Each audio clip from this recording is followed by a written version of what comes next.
Esteemed citizens of the Republic, this is Klaus Holzmann speaking. Civilians often ask me, Klaus, how can the doctrines of the People's Army be of any use to me, a member of the proletariat or management class? To which I say, you don't need to be a soldier to benefit from a soldier's experience. This is why I'm going to teach you the Holzmann method. 5 vital pillars of action for taking command of your own life. Please listen closely, as attention is mandatory. Do I have your undivided attention? Superb. Then we'll proceed. Pillar 1. Self-discipline. When you win the morning, you win the day, which is why every day should be christened with a brisk 4:30 a.m. start, giving you time to make your bed, organize your living area, then clean and press your uniform, just in time for a 5 a.m. breakfast. I personally recommend eschewing decadence in favor of a hearty gruel. This is the foundation of all the following steps. Pillar 2.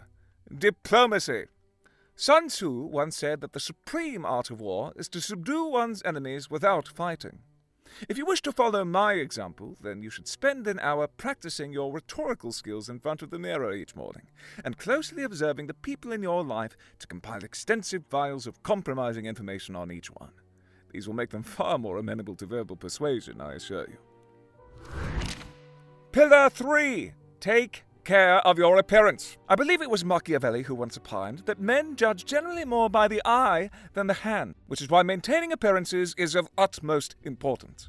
It's why I introduced a policy of severe flogging for military officers seen with creased uniforms, and why I spend at least 30 minutes each morning oiling my moustache. Pillar 4. Confidence. It was the great Napoleon Bonaparte who coined the phrase, "Impossible is a word only to be found in the dictionary of fools."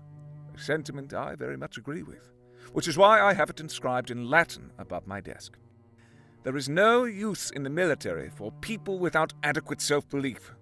It's for that reason that soldiers using the word impossible around me don't tend to endure for very long.